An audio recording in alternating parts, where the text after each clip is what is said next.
I don't think you guys are going to be too happy with this one. The car market is really in a lot of trouble right now because vehicles, both new and used, cost more than they ever have, and it's honestly getting really hard to find a deal. In fact, the average new car costs $48,000, while the average used car costs $27,000. But the average new vehicle also loses 1% of its value every single month for the first 5 years, so you're literally losing about $400 a month if you choose to drive a brand new vehicle. But if you choose to drive a used vehicle, interest rates can be over 12%, and the dealer profits on average $2,500 compared to what you could buy private party. So you're really going to be paying a lot of money no matter what you decide to drive. Not only that, but a lot of dealers have really expensive markups or packages that you just can't avoid. For example, check this out. This is one of the last 2023 Toyota Tacomas, and you can buy it new, but it's going to have a $4,500 over sticker price for the lightly upgraded wheels, bigger tires, hockey puck lift, and the running board. And unless you beg and plead them, they probably won't give you the factory wheels, which you already paid for in the truck's MSRP. And to make things even more confusing, this truck almost looks like it's a brand new one in line with the other new ones. But it has basically a fake Monroney sticker on it. It is lightly used, it has a few thousand miles, but they're saying that now it only costs $45,000, so since the average vehicle loses 15% of its value in the first year, I think we just entered the twilight zone because this Tacoma likely was new and $45,000 new a year ago. And you could also check out the dealership's website and see how long some of their vehicles have been sitting around on the lot, because even since this one was printed originally, they've already dropped the price a little bit further. And quite frankly, it's just astonishing how expensive vehicles are. For example, this 8-year-old Duramax, and they're still asking $45,000, but brand new after rebates, that truck was probably $55,000. Or this one for $60,000. And this Duramax is only 4 years old, but it has 55,000 miles, so it's basically out of its powertrain warranty. But you'll notice on this lot that many of these used trucks are pretty new. They're 5 years old or less for the most part. There are a few of the last generation Sierras and that Silverado, but most of them are pretty new.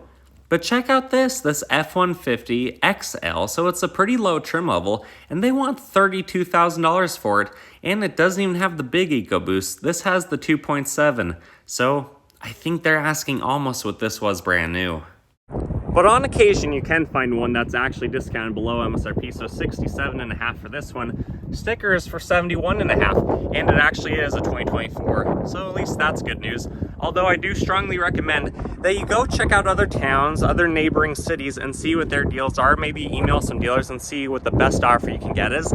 Don't just assume that your local dealership has the best offer. A few months ago, I traveled to California and to Las Vegas to share some of the pricing that you can expect to see there. But also, I traveled over 300 miles in this state to show you what different towns and different deals looked like. And some of the local dealerships were actually the better deal compared to the neighboring towns on each end. And some of them were not. Some of them you could find thousands of dollars difference by making a 120-mile commute. And that's pretty astonishing. I think that's worth most of our time. I know traveling is easier said than done, but that's just how this market works, how the economy works. Sometimes you have to travel for the service or the deal that you want to find. And especially in today's time when over half of people are apparently living paycheck to paycheck, and most people finance their vehicles versus paying outright. So if you even get a few $1,000s off from the MSRP or the manufacturer, whatever dealership you buy it from, to not pay your high up to 12% interest on that if you don't have very good credit, you could save a few $1,000s extra in the long run just by making that drive. But you always need to be careful when you buy a used vehicle, because for what reason that they have to selling it. For example, this 2020 RAV4 Hybrid, $38,000, and it has only 32,000 miles, but still basically asking for this one what it costs brand new. That's absurd.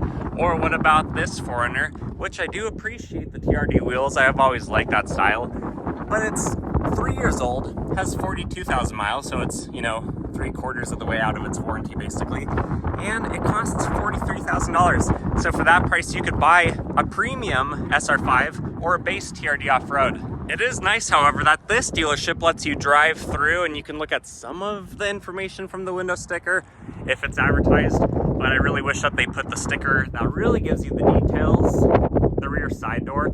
I wish that was on the windshield so that you could just drive through and easily see what you're looking for. But here, this is actually pretty cool. This is the new Taro TRD Pro. So this probably MSRP is for around $56,000. I don't see any stickers, markups, anything like that. 56, yeah, and it doesn't have any options, so that's why after destination, that's what you pay for what will probably be the last year of this 5th generation 4Runner. Looks pretty good though in Terra in person if you guys haven't gone to see one of these yet. But overall at this dealership anyways, it looks like inventory is pretty good. Most of the spots are filled.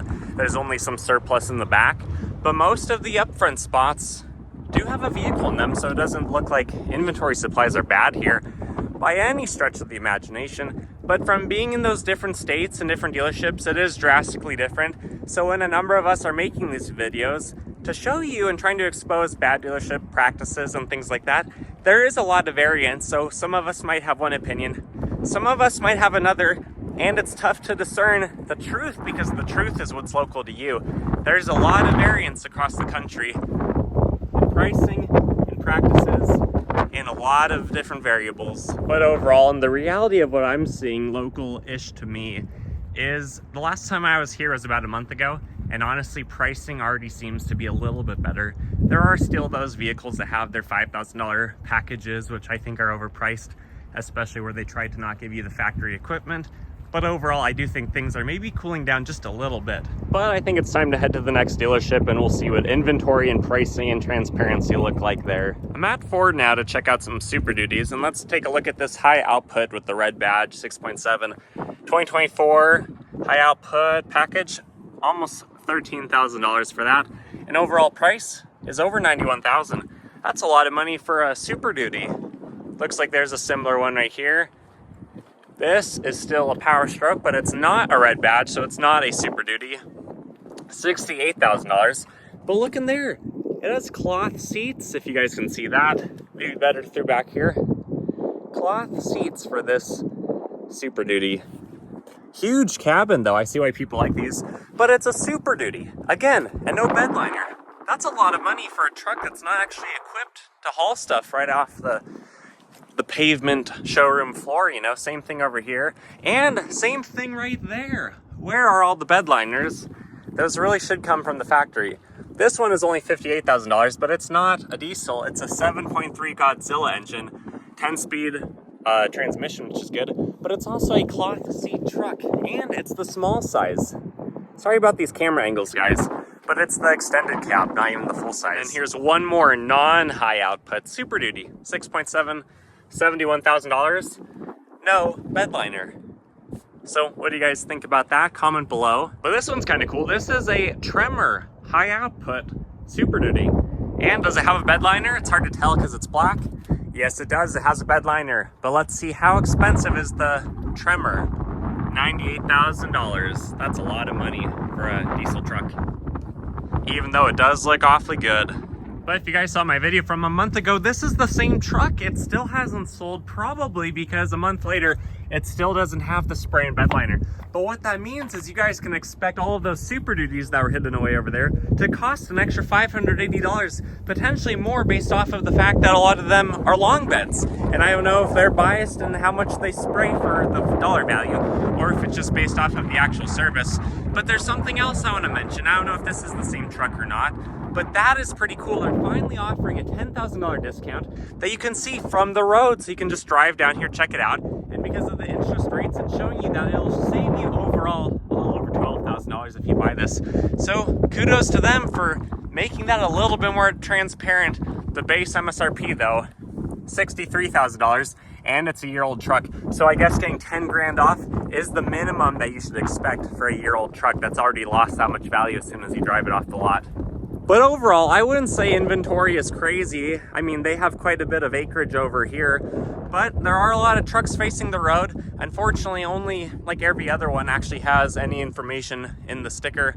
And for this one, to get 1.9%, I'm assuming you actually have to spread out the payments over 72 months, which the longer your duration of payments are, usually the higher the interest rate would be compared to another loan. Although in 1.9%, it's hard to believe they would do any lower than that. But still, you're gonna be paying more in the long run. And in 6 years, this vehicle will be worth less than 40% of its value today. But this truck does have a spray and bed liner, and I want to make known something. I want to right a wrong that I got last time. So it does have the overpriced $580, which I personally think is too expensive for one, but also has the $250 door cards. I assumed that that was this silly little thing, but some of you guys in the comments last time mentioned that it's this silly little thing. which I still think that only would cost a couple of dollars at the dollar store for that little piece of plastic for the door guard. And is it on the back? Yes, it is on the back from about the bed height down, but still $250 for that? I just get some Scotch tape if it was me personally. I'm also curious what you guys think who do own full-size trucks that do work truck stuff. Do you want a bed liner, or do you ever care if it doesn't have one? These, you can see, all do have a bed liner. I've owned a couple Toyota Tacomas before, so obviously I don't do real work truck stuff, and it just had the composite bed liner. But I am interested, do any of you guys not want that to come from the factory and have to deal with that on your own? Or do you just not mind if the bed paint gets scratched up and eventually maybe rusts a little bit?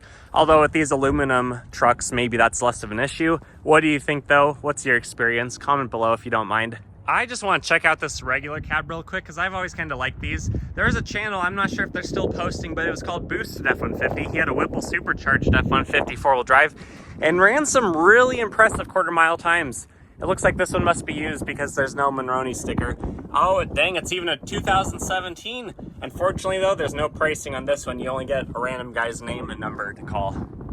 We're gonna wrap this video up now at a Buick and GMC dealership, but right off the road, you can actually see that there is a lot of pricing, but there's not a lot of other information like the year, the mileage, anything else that you might want to know before you purchase one of these or inquire further about it. There is a sticker on the back side. No bed liner, once again, but let's see what that sticker shows us.